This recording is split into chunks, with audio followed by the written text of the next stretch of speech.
യേശുക്രിസ്തുവിൻ്റെ നിസ്തുല്യ നാമത്തിൽ എല്ലാവർക്കും സ്നേഹവന്ദനം. സ്വർഗീയ സന്ദേശം എന്ന ഈ പ്രോഗ്രാം കാണുന്ന എല്ലാ പ്രിയപ്പെട്ടവർക്കും വീണ്ടും വരാമെന്ന് പറഞ്ഞ് കടന്നുപോയ യേശുക്രിസ്തുവിൻ്റെ നിസ്തുല്യ നാമത്തിലുള്ള സ്നേഹവന്ദനത്തെ ഈ സമയം അറിയിക്കുകയാണ്.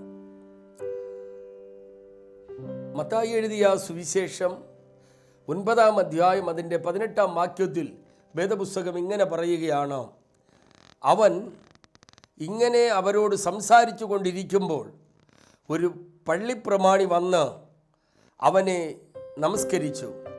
എൻ്റെ മകൾ ഇപ്പോൾ തന്നെ കഴിഞ്ഞുപോയി, എങ്കിലും നീ വന്ന് അവളുടെ മേൽ കൈവച്ചാൽ അവൾ ജീവിക്കും എന്ന് പറഞ്ഞു. നീ വന്ന് അവളുടെ മേൽ കൈവച്ചാൽ അവൾ ജീവിക്കുമെന്ന് പറഞ്ഞു. യേശു എഴുന്നേറ്റ് ശിഷ്യന്മാരുമായി അവൻ്റെ കൂടെ പോയി. ദൈവനാമത്തിന് മഹത്വമുണ്ടാകട്ടെ. പ്രിയ ദൈവമക്കളെ, ഇവിടെ പള്ളിപ്രമാണിയുടെ മകള് കഴിഞ്ഞു പോയെന്ന പരാതിയാണ് യേശുവിൻ്റെ അടുക്കൽ വന്ന് ആ പള്ളിപ്രമാണി പറയുന്നത്. എൻ്റെ മകൾ കഴിഞ്ഞു പോയി, എല്ലാം കഴിഞ്ഞു പോയെന്ന് പറഞ്ഞ അദ്ദേഹം യേശുവിൻ്റെ അടുക്കൽ വരുന്നത്. എൻ്റെ മകൾ മരിച്ചുപോയി, എൻ്റെ മകൾ ഇനി ജീവിക്കത്തില്ല എന്നൊക്കെ എല്ലാം തീർന്നുപോയി എന്നൊരവസ്ഥയിലാണ് ആ പള്ളിപ്രമാണി യേശുവിൻ്റെ അടുക്കൽ വന്ന് പറയുന്നു, എൻ്റെ മകൾ കഴിഞ്ഞു പോയി. എന്നാൽ അവിടെ നമ്മൾ പഠിക്കേണ്ട ഒരു കാര്യം, ആ പിതാവ് പറയുകയാണ്, നീ വന്ന് അവളുടെ മേലൊന്ന് കൈവച്ചാൽ അവൾ ജീവിക്കും എന്ന് അവൻ യേശുവിനോട് പറയുകയാണ്. യേശു കർത്താവ് എന്താ ചെയ്തത്? യേശു കർത്താവ് തൻ്റെ ശിഷ്യന്മാരുമായി അവിടെ പോയി ഒരു അത്ഭുതകരമായ വിഷയമാണ് അവിടെ കാണുന്നത്. കർത്താവ് ആ കുഞ്ഞിനെ തൊട്ടു, അവൾക്ക് ജീവനുണ്ടായി, അവൾ എഴുന്നേറ്റ് സംസാരിച്ചു, ഭക്ഷണം കഴിച്ചു എന്നൊക്കെ നമുക്ക് കാണാനായിട്ട് കഴിയും.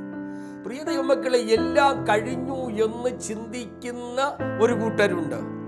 നമുക്ക് നമ്മുടെ ജീവിതത്തിൽ ഒരു ഭാരം വരുമ്പോൾ, ഒരു പ്രയാസം വരുമ്പോൾ, ചില നിന്ദകൾ, പരിഹാസങ്ങൾ, സമൂഹത്തിൽ നിലനിൽക്കാൻ കഴിയാത്ത, സമൂഹത്തിൽ ഒന്ന് ഉയർന്നു നിൽക്കാൻ കഴിയാത്ത ഒരവസ്ഥ നമ്മുടെ ജീവിതത്തിൽ വരുമ്പോൾ, നാട്ടുകാരും വീട്ടുകാരും ലോകക്കാരും ബന്ധുജനങ്ങളും സ്വന്തക്കാരും ഒക്കെ പറയും, ഇവന്റെ കഥ കഴിഞ്ഞു, ഇവൻ തീർന്നു പോയി.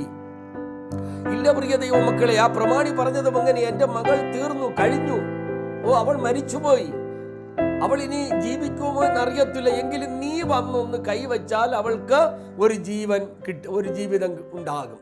പ്രിയ മക്കളെ, നോക്കുക, അങ്ങനെ എൻ്റെ ഈ പ്രോഗ്രാം കാണുന്ന പലരും ചിന്തിക്കുന്നു, ഇനി എനിക്കൊരു ഉയർച്ചയില്ല, ഇനി എനിക്ക് എൻ്റെ ജീവിതത്തിൽ ഒരു നന്മ കാണാൻ കഴിയത്തില്ല, മക്കളില്ലാതെ ഭാരപ്പെടുമ്പോൾ ഇനി എനിക്കൊരു കുഞ്ഞിന് ഇങ്ങനെയൊക്കെ ഇനി നടക്കത്തില്ല.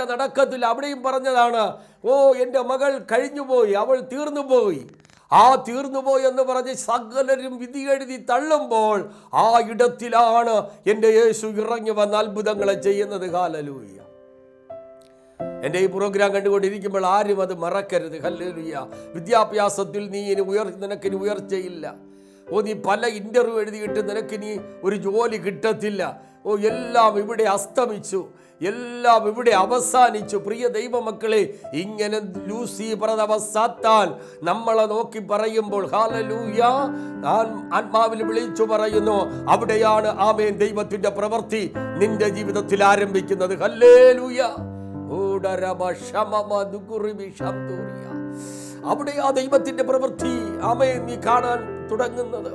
എൻ്റെ ജീവിതത്തിൽ നിന്ദകൾ, പരിഹാസങ്ങൾ, അവഗണനകൾ, സ്വജനങ്ങളാലുള്ള ആപത്തുകൾ, സമൂഹത്തിൽ നിന്നും വന്ന പോരാട്ടങ്ങൾ, പ്രതികൂലങ്ങൾ, ഇതെല്ലാം കണ്ടപ്പോൾ, എൻ്റെ കൈ നഷ്ടപ്പെട്ടപ്പോഴും എല്ലാവരും പറഞ്ഞു, ഇനി ഈ ദൈവദാസൻ ശുശ്രൂഷ ചെയ്യത്തില്ല, എല്ലാം ഇവിടെ അവസാനിച്ചു. പ്രിയ ദൈവമക്കൾ, മക്കളെ, അങ്ങനെ പറഞ്ഞവരുടെ മുന്നിൽ, അങ്ങനെ തള്ളിയവരുടെ മുമ്പിൽ എൻ്റെ ദൈവത്തിൻ്റെ പ്രവൃത്തി എൻ്റെ ആത്മീക മണ്ഡലത്തിൽ ആരംഭിപ്പാനായി തുടങ്ങി. ഇന്നലകളിൽ ഞാൻ എങ്ങനെയായിരുന്നു അതിൽ നിന്ന് വ്യത്യസ്തമായ ഒരു ശുശ്രൂഷകനാക്കി ദൈവം എന്നെ രൂപാന്തരപ്പെടുത്തുവാൻ ഇടയായി തീർന്നു. ഇന്ത്യക്കകത്തും പുറത്തും ആഗോളാന്തരം ഇന്ന് ഈ ഞങ്ങളുടെ പ്രോഗ്രാം കണ്ട് അനേകർ വിളിക്കുന്നു, അവർക്ക് വേണ്ടി പ്രാർത്ഥിക്കുന്നു. ദൈവം അവർക്ക് വിടുതലും ആശ്വാസവും പകർന്നുകൊണ്ടേയിരിക്കുന്നു.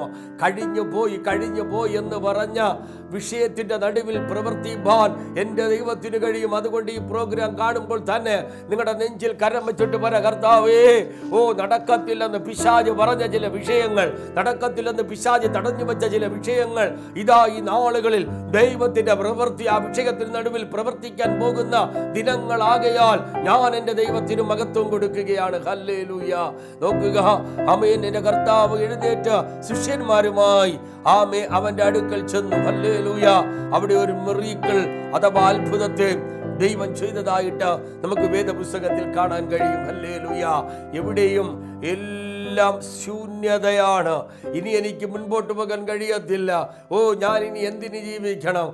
എൻ്റെ വഴികളെല്ലാം അടഞ്ഞു പോയി. ഇങ്ങനെയൊക്കെ ഭാരപ്പെടുന്ന എൻ്റെ മാന്യ പ്രേക്ഷകരെ ഞാൻ ആത്മാവിൽ വിളിച്ചു പറയുന്നു, ആ സമയത്ത് ദൈവത്തിൻ്റെ പ്രവൃത്തി. ഹല്ലേലൂയ. ആ സമയത്ത് ദൈവത്തിൻ്റെ പ്രവൃത്തി. അതുകൊണ്ട് നീ ദൈവത്തെ ഒരിക്കലും കുറ്റം പറയരുത്, ദൈവത്തെ ഒരിക്കലും തള്ളിപ്പറയരുത്, ദൈവത്തിൻ്റെ മുമ്പ് ഒരിക്കലും നീ പിറുപിറുക്കരുതെന്ന് ദൈവാലോചന ഞാൻ കൈമാറി തരികയാണ്. അവൻ പ്രവർത്തിക്കുക തന്നെ ചെയ്യും. ഞാൻ എല്ലാ ഇടങ്ങളിലും എല്ലാ സ്ഥലങ്ങളിലും പറയാറുണ്ട്, യേശുവേ എന്ന് വിളിക്കുന്ന ഒരു അധരം, ഒരു ഹൃദയം നിനക്കുണ്ടെങ്കിൽ ആ യേശു നിന്നെ ഒരിക്കലും തള്ളിക്കളയുകയില്ല, ഉപേക്ഷിക്കുകയില്ല. അവൻ നിന്റെ കൂടെ ഇരുന്ന അവൻ നിന്റെ സമയത്തിനല്ല, അവൻ്റെ സമയത്തിന് അവൻ അത്ഭുതങ്ങളെ ചെയ്യുക തന്നെ ചെയ്യുക. ഹല്ലേലൂയ. ആ പള്ളിപ്രമാണി പറഞ്ഞു, എല്ലാം തീർന്നു പോയി, എല്ലാം കഴിഞ്ഞു പോയി. ഹല്ലേലൂയ. എങ്കിലും നീ വന്ന് അവളുടെ മേൽ ഒന്ന് കൈവച്ചാൽ അവൾ ജീവിക്കും. വിശ്വാസം നമുക്ക് ഏറ്റവും അത്യന്താപേക്ഷിതമാണ്. തകർന്നെന്ന് പറയുന്ന ഇടത്ത് എൻ്റെ ദൈവം ഇറങ്ങി വന്ന് ആ മകളെ ജീവിപ്പിച്ചു എങ്കിൽ, ആ മകൾക്ക് പുതുജീവൻ പകർന്നു എങ്കിൽ, നിങ്ങൾ ഇന്നത്തെ മരിച്ചു മരവിച്ച അനുഭവങ്ങളെ, ജീവിതങ്ങളെ എൻ്റെ ദൈവം ഇറങ്ങി വന്ന് അതിനൊരു പുനർജീവൻ തരുവാൻ അവന് പദ്ധതിയുണ്ട്, പ്ലാനിങ് ഉണ്ട്. ആയതുകൊണ്ട് നമുക്ക് എല്ലാവർക്കും ഈ സമയം നമ്മുടെ കണ്ണുകളെ അടച്ച് ആ ദൈവത്തോട് നമുക്ക് പ്രാർത്ഥിക്കാം. കർത്താവേ, എൻ്റെ ഈ അവസ്ഥകൾക്ക് ഒരു വ്യത്യാസം തരണം. ഞാൻ അനുഭവിച്ച കഷ്ടതകൾ, പ്രയാസങ്ങൾ, വേദനകൾ വളരെ വലുതാണ് കർത്താവേ. ആയതുകൊണ്ട് എൻ്റെ പ്രാണപ്രിയ യേശുവേ, ആമേൻ, എനിക്കൊരു പ്രത്യാശയുണ്ട്. എൻ്റെ ദൈവം എൻ്റെ വിഷയങ്ങൾക്കായി ആമേൻ പ്രവർത്തിക്കുന്ന ദൈവമാണ്. ഈ വചനത്തിലൂടെ നമുക്കത് മനസ്സിലാക്കുവാൻ കഴിഞ്ഞല്ലോ. ഈ വചനത്തിലൂടെ നമുക്കത് വ്യക്തമായി ഒരു കാഴ്ചപ്പാടിൽ ദൈവം തന്നല്ലോ.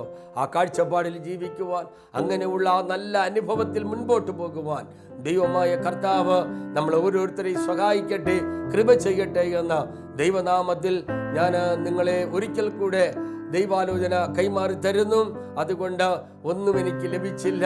ഇതുവരെ ഞാൻ ദേവാലയത്തിൽ പോയി ഉപവസിച്ചു, പ്രാർത്ഥിച്ചു, എന്നിട്ടും എനിക്ക് കിട്ടിയില്ല. വാഗ്ദത്തങ്ങൾ ഏറെ വന്നു, ഇതുവരെ ഒന്നും നടന്നില്ല. ആ നടന്നില്ല എന്ന് പറയുന്ന കർത്താവ്, അവൾ കഴിഞ്ഞു പോയി, ഇനി നടക്കത്തില്ല, അവളെല്ലാം അവസാനിച്ചു എന്ന് പറഞ്ഞ ആ പള്ളിപ്രമാണി പ്രാണനാഥന്റെ അരികിൽ പോയി പറഞ്ഞപ്പോൾ എൻ്റെ ദൈവം കടന്നു വന്ന് ആ മകൾക്കൊരു പുതുജീവൻ നൽകി. അതുകൊണ്ട് നമ്മുടെ ഏത് ഭയങ്കരമായ വിഷയമായാലും, ശത്രു തടഞ്ഞു വച്ചിരിക്കുന്ന വിഷയമായാലും, ദൈവം ഇറങ്ങി വന്നാൽ അവിടെ അത്ഭുതം നടക്കുക തന്നെ ചെയ്യും. യേശു കടന്നു വന്നാൽ അവിടെ അത്ഭുതം നടക്കുക തന്നെ ചെയ്യും. അതുകൊണ്ട് കർത്താവ്, ഞാൻ അനുകൂലമെങ്കിൽ പ്രതികൂലമാർ. ഹല്ലേലൂയ. യേശു നമുക്ക് ആമേൻ പ്രതികൂലങ്ങളെ മാറ്റി അനുകൂലമായി കടന്നു വന്ന ഈ നാളുകളിൽ പ്രത്യുഷായി 2025 അത്ഭുതങ്ങളും അടയാളങ്ങളും ചെയ്യട്ടെ. രോഗികൾക്കെല്ലാം വിടുതലയക്കട്ടെ. ഇൻ്റർവ്യൂ എഴുതി കാത്തിരിക്കുന്നവർക്ക് ജോലികൾ ലഭിക്കട്ടെ. അതുപോലെ തന്നെ ഏത് വിഷയമായാലും ദൈവപ്രവൃത്തി വെളിപ്പെടട്ടെ എന്ന് ദൈവനാമത്തിൽ ഞാൻ ഓർമ്മപ്പെടുത്തുന്നു. അതുകൊണ്ട് നമ്മൾ പ്രാർത്ഥിച്ചിട്ട് ഒന്നും നടക്കുന്നില്ല, എല്ലാം തീർന്നു പോയെന്ന് പിശാച് ബാധിച്ചു നിൽക്കുമ്പോൾ ആ പിശാചിൻ്റെ തലയെ തകർത്തവൻ ഇന്ന് ഈ സമയം വിളിച്ചു പറയുകയാണ്, അവൻ നിങ്ങൾക്കായി കരുതിയിരിക്കുന്നു. ആ കരുതലിന് വേണ്ടി കാത്തിരിക്കാം. അത്ഭുതങ്ങളെ കരങ്ങളെടുത്ത് ദൈവത്തിന് മഹത്വം കൊടുക്കുവാൻ തക്കവണ്ണം ദൈവത്തിൻ്റെ ആത്മാവ് നമ്മളെ സഹായിക്കട്ടെ, കൃപ ചെയ്യട്ടെ. God bless you.